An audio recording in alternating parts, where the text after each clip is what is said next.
Welcome back to another episode of FoundersGyan. Each week we feature an inspiring startup and the founder behind it. This week our guest is Mahesh Jakhetiya, founder and CEO of shopEZZY.com, that is SHOPEZZY.com, which is a company specializing in super fast delivery of groceries. Before we get on with the interview, I'd like to give a quick shout out to Zencastr.com, that is Zencastr.com, who have a great software to record Skype calls and which is what was used for this week's episode. We had great fun in putting this episode together. Mahesh answers some really relevant questions with regards to the business, and there are lots of tips and tricks for entrepreneurs and would-be entrepreneurs to pick up on. So without further ado, let's move on to the interview. Mahesh, welcome to the show. I'm so excited to have you on the show. A quick brief on Mahesh.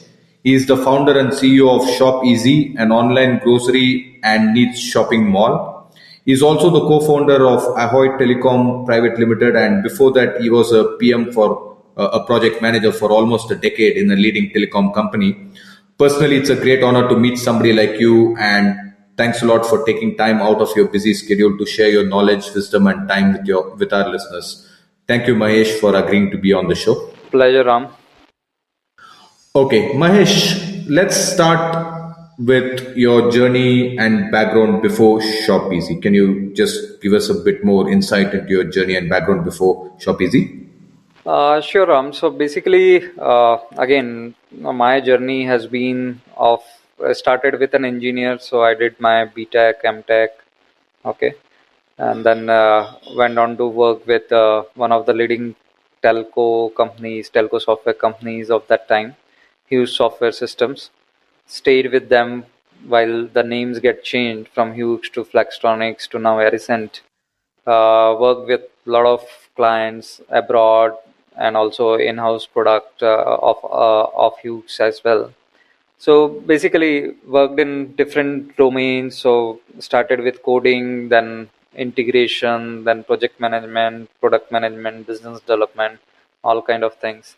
Had a brief stint with value-added services for a year or so in between. Then joined Ahoy as co-founder with one of my other partner, and we built the hyperlocal advertising engine and the hyperlocal offers engine in that company, and that is still continuing. That is profitable. Finally, we thought that so that was more into B2B space. So we thought that let's solve a real problem directly relating to the consumer. So that's how shopEZZY was conceived. If you see, like I being a married guy, you can understand that grocery is one of the most painful areas for me, right? So on whichever weekend we do the grocery shopping, we don't have the time and energy left for anything else. Right. So grocery is the biggest weekend spoiler in my eyes. Okay, grocery shopping per se. Right. But it's a necessary evil. You have to do it, right? Right. And the housewives do make sure that you do it Right. from the place they like. So they want it cheapest, and they want the best of the quality. Okay. Right. Right. So these were all the problems that I was contemplating. So I thought, then why not let's solve this problem? Okay. Because as part of Ahoy, we were working with a lot of what you can say brands and retailers. So we kind of thought that, okay, let's extend that partnership, let's extend that relationship to the consumers as well. So we can do some really good stuff there. Okay, brilliant. So yeah, you already touched a bit upon the origin of shopEZZY, but and how you came up with this idea. But can you give us a bit more insight into how do you actually get the goods from the market to the consumer? Is it through tie-up with local shops, or do you get it direct from the distributor? What exactly is the model? How does it work? Yeah, so basically, then we started wondering like how we should do it. Okay, so our core competence being a technology company, we had some experience in retail, but not too much. Okay, and if you see, there are a lot of suppliers, right? You have near your home, you have 10 shops that are delivering grocery.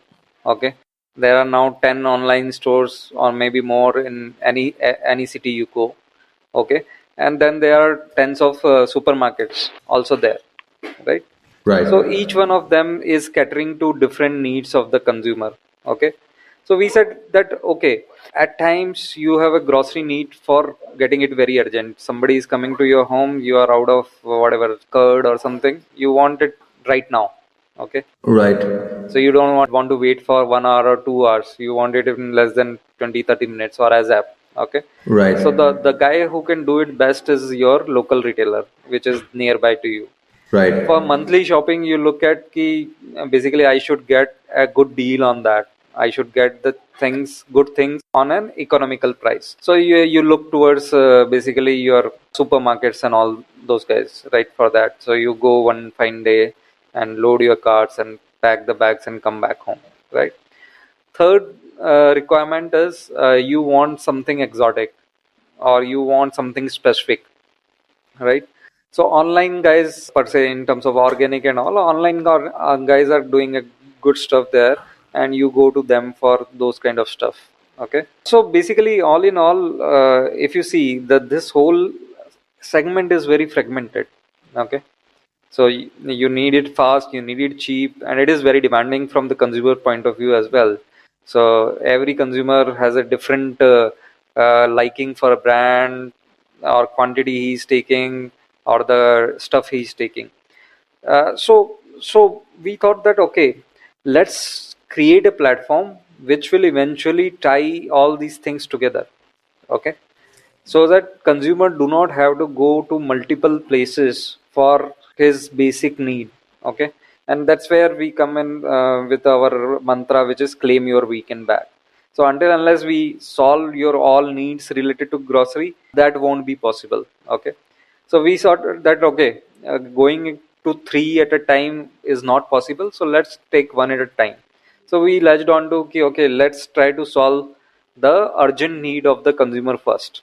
Okay, so we are in the process of tying with the multiple retailers. So already 20 retailers are on board, and we are adding like daily one or two retailers get added. Okay, so that's happening. Okay, now the thing is, we said that okay, grocery is a very thin margin business. Okay, you can't you can do deliveries and all, but you have to be really doing it at a very high volume. Okay, so the thing is, basically, we said that these guys already have the capability. These guys already have the know-how of how the retail or grocery thing is done. So let's play on our strengths. Our strength is technology, and let these guys do their work because these guys are already home delivering, right? Most of the retailers are already home delivering, so there is no point creating your own parallel logistics. Okay, because in longer run, if you see, if you are sitting on a very thin margin business, then eventually it won't work out in long run.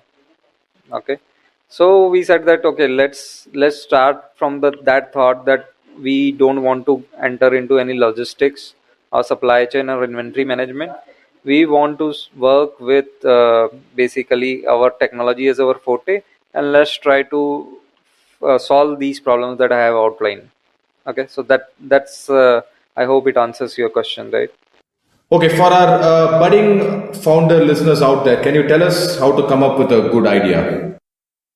So I think Ram, the thing is there are plenty of ideas. So there is no dearth of ideas. So our mind is constantly ideating per se. Okay. So ideas would be there. What you need to identify is whether it matches what you want to do. Okay. So there would be thousands of ideas. What the problem is, you need to filter down on one idea and work on it. So that's the bigger challenge. Right. So I think everybody gets an idea once in a while. Once in a while, if you just calm your mind for 10 minutes, you will have 5-10 different ideas. So I don't think that that's a problem. So then you're saying that it's more to do with narrowing down on which idea to work on. So how do you do that? Yeah, narrowing down, and then also you need to further have other things in mind, whether you have the capability to take it to the end, or you know somebody. So then once your idea is there, then you need to identify how you would execute it. Where would the finances come from? Where would the team come from? How would you execute? What are the risks? How much risk you can take, and all that kind of thing. So basically it's something, it's simple. Like before starting, if you are not able to sleep on any idea, okay, so that idea is constantly bothering you, you are feeling that this needs to be solved, then that's the idea. Okay, excellent, excellent. And you already touched on this a little, but more in general terms. Once you have an idea, what's the next step to turn it into a reality? What should be the process be like? Yeah, so I think once you have idea, then you need to first know whether you're ready for startup. Okay, because it depends. So like when you're out of college, just out of college, it's pretty. I would say it's less risk than when you are having like 10, 15 years of experience. A lot of liabilities are there and all that. So whether you are ready for it, whether you can go with that idea no matter what, okay, whether you will have guys who would be supporting you, right, and whether you would have the finances to basically bear through all that.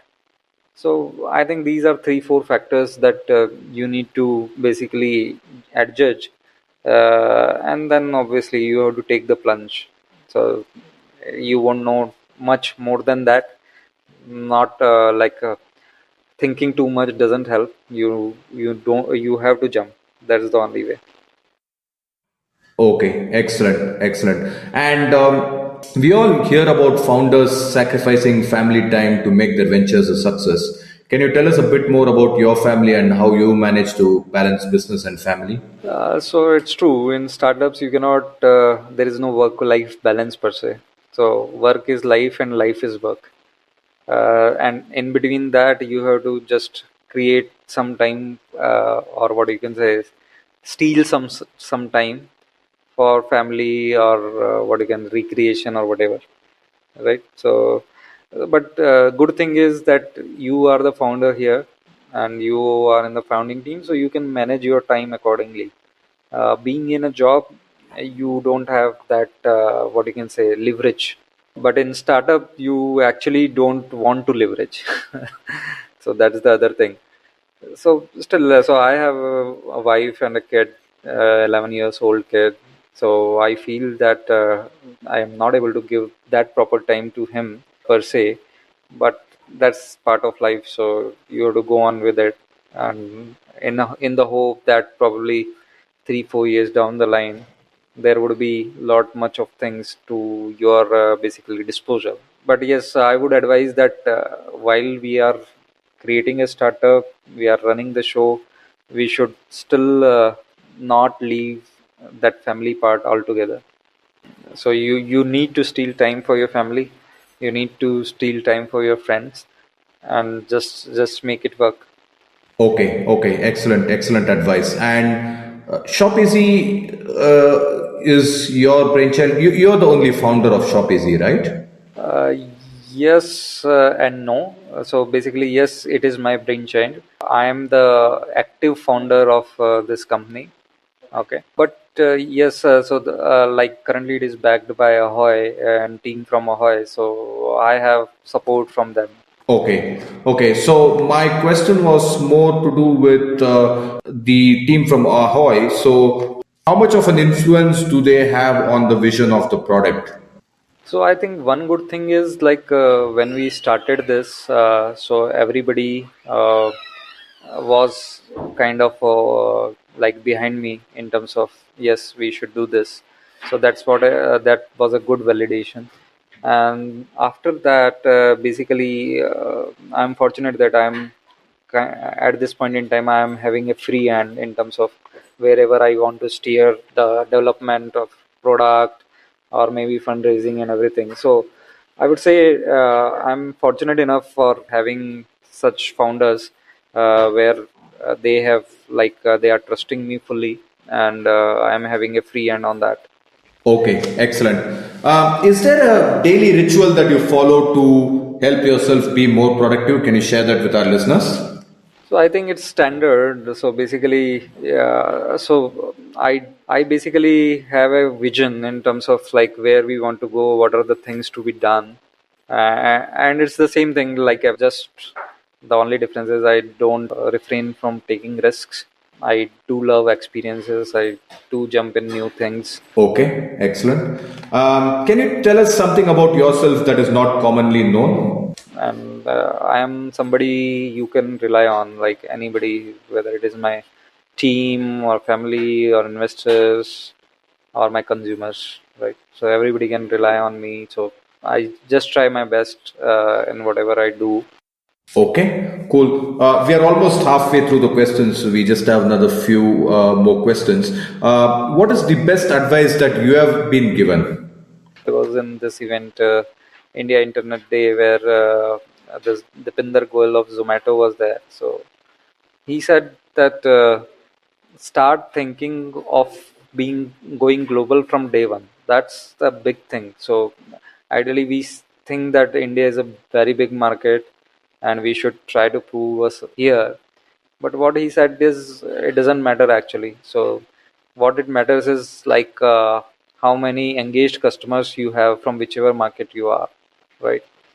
So that is, I think, good advice. I'm still working on it, but I think that strikes as like one of the advices that I have for the startup thing. Okay, excellent. Tell me about the worst entrepreneurial moment. Tell me about your worst entrepreneurial moment and how did you turn it around? So I think worst entrepreneur moment is when somebody cheats you, right? So so you trust somebody and somebody cheats you. That is the worst thing that can happen. So it happened like not in this venture, but prior to that. But okay, being an entrepreneur, you are used to these kind of things. So you just hire some other guy and make it work. That's the only thing, right?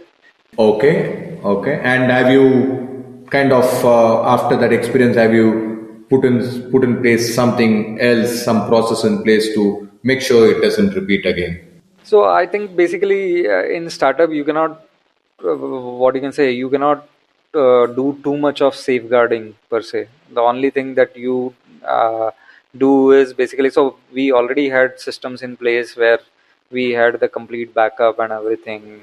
So the other guy cannot hurt you in any shape or form. But it's just that the emotional feeling that you feel when that happens, right? Yeah, yeah, okay, right. Can you talk a bit more about the business model of shopEZZY and what's your plan for expansion into other cities?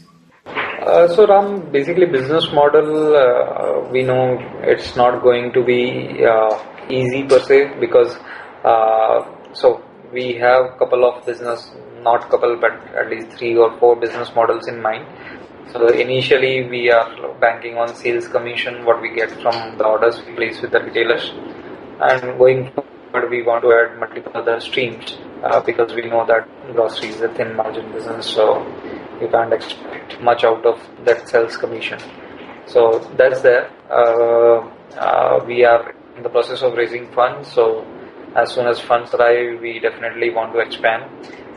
So we will be covering Delhi NCR full, Mumbai, top 20 cities is our plan to cover by within the next 12 to 18 months, and that's it. Yeah. Okay, cool. Can you recommend any books or resources for our budding entrepreneurs? Yeah, so there are a lot of books. So one thing, one book which really had me was so that's written by Indian author Vineet Bajpayee. Okay, and that's written in simple English that we understand in terms of when we relate it to because he's kind of similar age as we are. Okay. So I think he has written two books. One is Built from Scratch, and another I just forgot the name. So those two books are a good read. So that will open up a lot of things for starting your entrepreneurial journey or becoming more effective in your job. That's what I believe.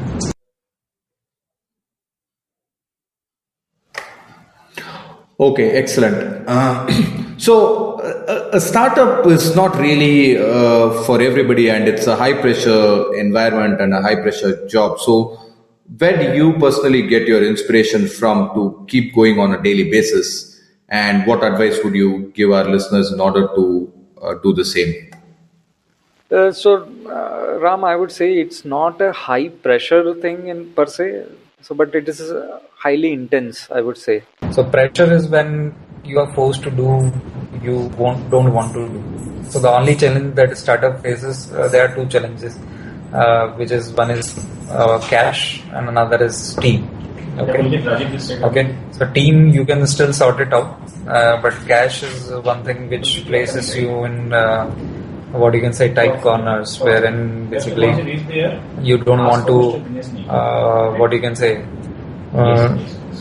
you don't want to run out of the money while you are running, Right. and that's the biggest worry you have.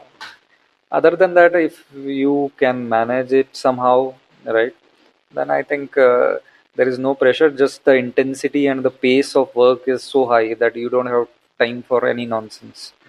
Okay, you just have to go. That's it. Right. Okay. Okay. Excellent. I just have a couple of more questions. So, shopEZZY is only about 6 months old, I believe. Is that correct? Yeah.